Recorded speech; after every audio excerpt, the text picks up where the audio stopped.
जय हिंद, नमस्कार सभी को। आशा करता हूँ कि आप सभी जो हैं वो अच्छे होंगे। तो आज की इस वीडियो में हम जानेंगे बैंकिंग की हिस्ट्री हमारे भारत में। इससे पहले मैं आपको बता दूं कि इससे पहले 4 वीडियोस मैं ऑलरेडी कर चुका हूँ। अगर आपने वो नहीं देखी हैं तो प्लीज़ उन्हें देख लीजिएगा और फिर इस वीडियो पे आइएगा। वैसे इनके इस वीडियो के साथ कोई लिंक नहीं है, तो फिर भी तो चलिए शुरू करते हैं फिर।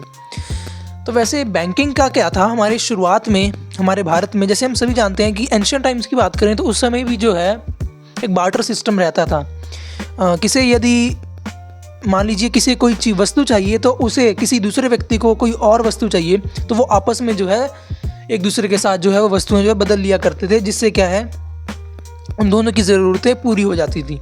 पर धीरे धीरे क्या हुआ, करेंसीज आनी शुरू हुई, यानी कि जो शासक आए उन्होंने अपनी अपनी करेंसीज बनानी शुरू की। धीरे धीरे हमारी सिविलाइजेशन और आगे बढ़ी, फिर करेंसीज बनी, फिर उसका नोट आने लगे। अब नोट आ गए तो फिर धीरे धीरे करके और ज़्यादा जो है इसमें विस्तार हुआ। और एक समय ऐसा आया जब जो है किसी एक व्यक्ति को यदि अपना एक्सपेंड जो मतलब उसके दायरे में जितना वो कार्य कर सकता है उसे और ज़्यादा उसे एक्सपेंड करना है, तो उसके लिए उसे अधिक मात्रा में जो है धन की आवश्यकता यानी करेंसी चाहिए या मनी चाहिए। तो उसके लिए उसने क्या शुरू किया कि उसे जो है लोन्स लेने पड़े, यानी कि अपने साथी से उसने मांगे, फिर उसने किसी और अन्य साथी से मांगे और उसने उसे कहा कि यदि आप मुझे इतना देंगे तो मैं आपको जो इससे 2-3 रुपए ज़्यादा ही दूंगा। उस समय की बात है जब उस समय 1-1 रुपए की अधिक कीमत थी आज के मुकाबले। और इसी के चलते जो है धीरे धीरे करके यदि हम इसी बात को अपनाएं तो हमारे भारत में जो इसकी शुरुआत हुई उसे ब्रिटिश द्वारा जो है इसकी जो है शुरुआत कर दी गई थी। उस समय क्या हुआ कि जब ब्रिटिश इंडिया कंपनी हमारे भारत में आई तो उन्होंने क्या देखा कि अब हमें अपनी जो बिज़नेस है उसे अगर लार्ज स्केल पर जो है पूरे देश में फैलाना है तो इसके लिए हमें क्या करना चाहिए। तो सबसे पहले उन्होंने किया कि जितने भी लोकल मर्चेंट्स थे उनको कन्विंस किया कि वो उनके साथ ही ट्रेड करें, किसी और के पास वो ना जाएं, बल्कि सारे के सारे जो लोकल मर्चेंट्स थे वो जो है ब्रिटिशर्स के पास ही आएँ। इसके लिए उन्होंने क्या किया, इसके लिए उन्होंने जो है एजेंसी हाउसेस बनाए। एजेंसी हाउसेस जो उन्होंने बनाए उसमें उन्होंने क्या किया कि जिस तरीके से जो एजेंसी हाउसेस का काम रहा कि वो जो है लोकल मर्चेंट्स को जो है एक तरीके से मॉनिटर करेंगे, किस तरीके से जो है वो लोकल मर्चेंट्स काम कर रहे हैं। और इसके लिए धीरे धीरे करके जब उन्होंने अपना बिज़नेस एक्सपेंड करना चालू किया कि वो जितना भी सिल्क वगैरह जो हमारे देश में बनता था उसे कुछ अच्छे जो एक फाइन टेक्सटाइल्स बनते थे उन्हें जो है एक्सपोर्ट करके अपने देश में ले जाते थे। तो इसके लिए जो भी उन्हें ज़रूरत पड़ती थी लोकल मर्चेंट को, उनकी ज़रूरतों को पूरा करते थे ये एजेंसी हाउसेस। और जब इन लोकल मर्चेंट्स को कहा गया कि अब आप जो है अपना स्केल जो और बढ़ाइए, जितना आप प्रोड्यूस कर रहे हैं इससे और भी ज़्यादा बढ़ाइए, तो फिर लोकल मर्चेंट के पास इतना जो है वो धन नहीं होता था, जिस कारण से जो है एजेंसी हाउसेस से वो जाते थे और उनसे जो है अधिक मात्रा में जो है धन मांगते थे। तो इस कारण से क्या हुआ कि धीरे धीरे देखा गया कि एजेंसी हाउसेस से उन्हें कहा कि हम तुम्हें ये दे देंगे और तुम जो है मैक्सिमम अमाउंट में जो है वो प्रोडक्शन करो और कुछ समय के लिए जो है हम आपको ये देंगे, ये पैसे देंगे और आप जो है हमें इस तरीके से इसके बदले जो है कुछ मात्रा में हमसे इससे ज़्यादा अमाउंट में दे देना। लेट्स से कि यदि मैं आपको 100 रुपये दे रहा हूँ तो आप जो है मुझे इसके बदले 110 रुपये दे देना। इस तरीके का जो है एक फाइनेंशियल तौर पे देखा जाए एक तरीके का एक सिस्टम जो है वो तैयार कर दिया था। फिर क्या हुआ, जिस तरीके से उन्होंने क्या है लोकल मर्चेंट ने वो पैसे लेते थे एजेंसी हाउसेस से, वो अपना प्रोडक्शन बहुत ज़्यादा बढ़ाते थे, जो उनका प्रॉफिट होता था उसमें तो वो खुश रहते थे और उस प्रॉफिट का जो है छोटा सा हिस्सा जो है वो एजेंसी हाउसेस को दे दिया करते थे। जितना उन्होंने लिया वो तो देते ही थे, उसका प्रॉफिट से भी वो थोड़ा सा हिस्सा एजेंसी हाउसेस को दे दिया करते थे। फिर इसके बाद क्या हुआ, अब उन्होंने कहा कि तुम और ज़्यादा करो, तुम और ज़्यादा प्रोडक्शन करो, प्रोडक्शन जो है बढ़ाते जाओ और बढ़ाओ। फिर इससे क्या हुआ, प्रोडक्शन उन्होंने बढ़ा दिया। अब इसके लिए जो लोकल मर्चेंट्स थे उन्हें और भी ज़्यादा जो है वो पैसों की जो है वो डिमांड थी। इस डिमांड को पूरा करने के लिए एजेंसी हाउसेस ने सोचा कि अब जो है हम अपने से तो पैसे देते ही हैं, अब जो है आम जनता से भी पैसे लेंगे और फिर आम जनता से पैसे लेंगे और फिर हम इन लोकल मर्चेंट्स को वो दे देंगे और लोकल मर्चेंट जो है बिजनेस करेंगे, अपना जो फ़ायदा करेंगे साथ ही, और जो इसके बदले में हमें जो है वो इसके बदले प्रॉफिट भी देंगे।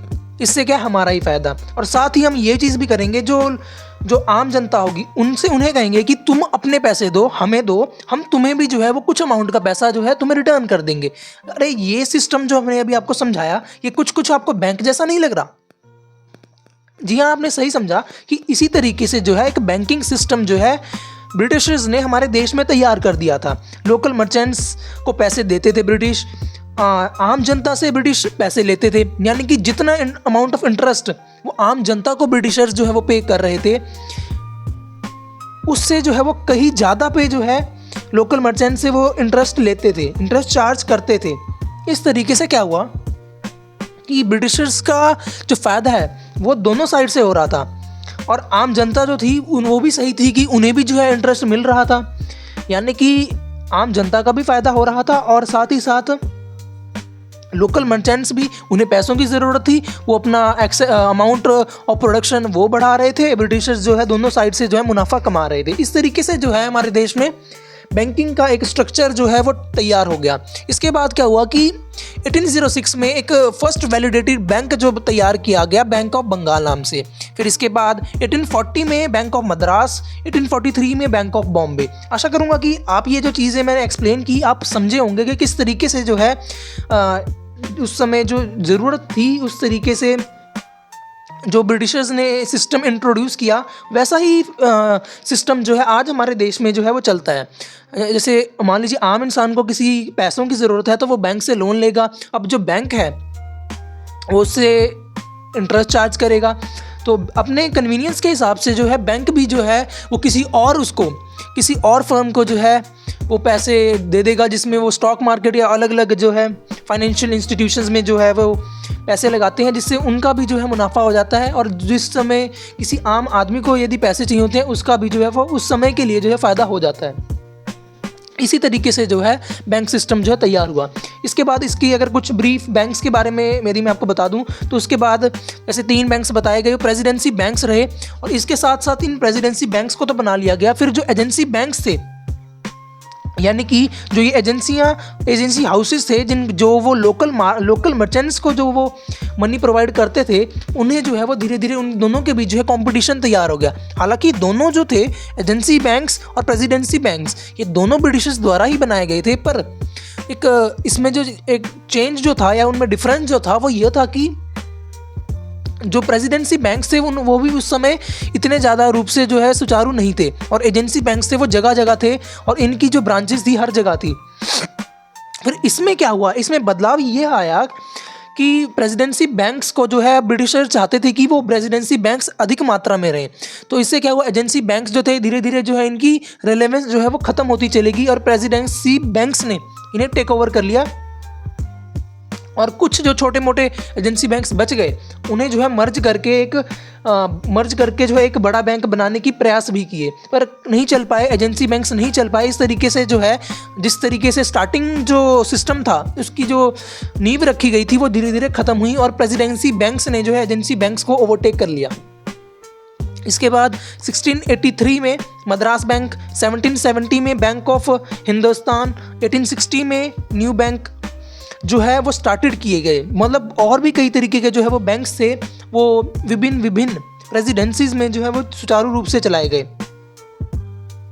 और इसके बाद 1921 में 3 जो मेजर बैंक्स थे उन्हें जो है मर्ज कर दिया गया, bank of Bombay, bank of Madras और बैंक ऑफ बंगाल।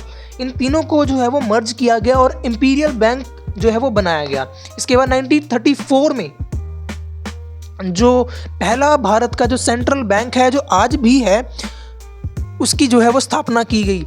और आपको जानकर हैरानी होगी कि उस समय जो आरबीआई जो बनाया गया था या आरबीआई बैंक जो था वो एक प्राइवेट फर्म थी, यानी कि उसमें जो प्राइवेट 100% जो रूप से जो है वो प्राइवेट था। पर उस समय इसके पीछे का कारण यह था कि ब्रिटिशर्स नहीं चाहते थे कि उन बैंक्स में जो है वो जो आम जनता है वो अपना पैसा ना डाले, क्योंकि ब्रिटिशर्स के ऊपर जो है वो आम जनता को भरोसा नहीं था, जिस कारण से जो है आम जनता का जो विश्वास है वो जीतने के लिए जो है ब्रिटिशर्स ने जो है इसे टोटली प्राइवेट रखा, यानी कि इसे इसे जो है वो गवर्नमेंट ने अपने अंडर नहीं लिया। और उसके बाद जब ब्रिटिशर्स चले गए इसको जो है टोटली नेशनलाइज कर दिया गया। आगे हम इस बारे में थोड़ी सी चर्चा जरूर करेंगे। और फिर जो हुआ एक रिवॉल्यूशनरी रूप से जो है आरबीआई जब बना, तो जैसे प्राचीन यानी कि हम बात करें काफ़ी पुराने समय में, तो उस दौरान जैसे करेंसी जो है वो छापी जाती थी, वैसे ही नोट का जो सिस्टम है वो एक सेंट्रलाइज्ड रूप पे जो है वो आरबीआई के पास आया। जैसे पहले मद्रास बैंक, बॉम्बे बैंक, ये सभी जो थे ये अलग अलग अपने नोट्स छापते थे, मतलब नोट एक ही था पर छापने वाले अलग अलग थे।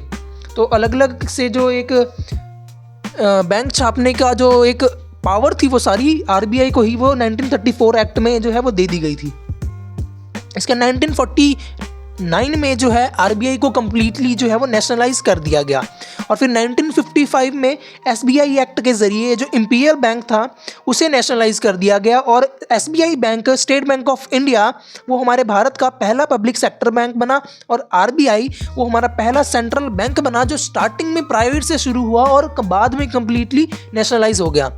उसके बाद जो है कई सारे छोटे छोटे बैंक थे, उनको मिला के जो है एसबीआई बैंक का एसोसिएट बना दिया गया, जिससे कि सारे जितने भी बैंक्स थे उन्हें जो है एक ही तौर पे जो है सुचारू रूप से जो चलाया जाए। आज़ादी के बाद यानी 1947 के बाद जो मेन एम था इंडियन गवर्नमेंट का इकोनॉमिकल पर्सपेक्टिव में देखा जाए तो वो ये था कि सबसे ज़्यादा तो जो है वो नेशनलाइज कर दिया जाए जितने भी बैंक्स हो, यानी कि इकोनॉमिकली जितनी भी जो पावर है वो सारी नेशनलाइज हो, वो सारी केंद्रित हो केवल और केवल भारत सरकार के हाथ में। ऐसा एक एम था भारत सरकार का जिस पर जो है उन्होंने काम किया। और इसीलिए उन्होंने 1959 में वेरियस बैंक्स जो थे उन्हें जो है एसबीआई के साथ जो है वो मर्ज कर लिया। और गवर्नमेंट का जो एक एम था कि हमें सारे के सारे बैंक्स को जो है वो नेशनलाइज करना है, लगभग 1969 तक उन्होंने 85% बैंक्स को जो है वो नेशनलाइज कर भी दिया था। और 1980 में सभी के सभी बैंक्स भारत के अंदर कम्प्लीटली नेशनलाइज्ड हो चुके थे। यानी कि 1947 से 1980 तक जो भारतीय सरकार का एम था उस समय इकोनॉमिकली देखा जाए तो वो 100% बैंक्स को उन्होंने नेशनलाइज कर दिया था। इसके फ़ायदे भी काफ़ी सारे हुए। इसके फ़ायदे जैसे इसने जो है फाइनेंशियल इंक्लूजन को जो है काफ़ी ज़्यादा प्रमोट किया, साथ ही साथ जो इसका एक्सपेंशन हुआ, यानी कि जो भारत के ग्रामीण इलाके थे वहाँ तक जो है बैंकों की सुविधा जो पहुँचाने का एक जो मुहिम थी वो चलाई गई, जिससे जो है काफ़ी हद तक कहा जा सकता है कि वो पहुँच पाए। साथ ही साथ एग्रीकल्चर और एमएसएमई सेक्टर में भी जो है वो जो बैंक्स जो डोनेट नहीं कर पाते थे, बैंकों का जो रवैया था उनके प्रति वो भी है वो सुधरा। और उस कारण से जो है एग्रीकल्चरल और एमएसएमई सेक्टर में भी जो है काफ़ी ज़्यादा उन्हें लाभ पहुंचा। इससे 1980 तक जो है एक तरीके से देखा जाए तो कम्प्लीटली बैंक्स का नेशनलाइजेशन होने के बाद इसमें जो है काफ़ी सारी दिक्कतें भी आई। जब इकोनॉमिक क्राइसिस आया, उससे क्या हुआ, इकोनॉमिक क्राइसिस के कारण जब पूरे दुनिया में था वो तो खैर, पर उससे जो हुआ हाई इन्फ्लेशन बढ़ने लग गया, जिससे क्या हुआ कि फिजिकल डेफिसिट जो है वो भी बहुत ज़्यादा बढ़ा। और इस जो पेमेंट क्राइसिस भी जो भारत की सरकार पर, जो भारत की अर्थव्यवस्था पर जो पड़ा 1980 के दौरान, और जिससे इकोनॉमी जो थी वो हमारी जो है एक तरीके से खड़ सी गई थी, यानी कि जो है वो ना बढ़ रही थी और धीरे धीरे जो है अपने डिक्लाइन की ओर जो है वो बढ़ती जा रही थी। जिससे क्या हुआ, उसके बाद जो है गवर्नमेंट ने धीरे धीरे जो है एक न्यू स्कीम्स का जो है वो चलन चलाया और बाहर के यानी कि जो प्राइवेट सेक्टर्स थे उन्हें भी जो है बैंकिंग सेक्टर में इन्वॉल्व करने का प्रयास किया। इसमें काफ़ी सारे सुचारू रूप से जो है बैंक्स जुड़े भारत सरकार से, और जो आज भी सुचारू रूप से काम कर रहे हैं। आशा करूँगा कि आपको ये वीडियो अच्छी लगी होगी। धन्यवाद।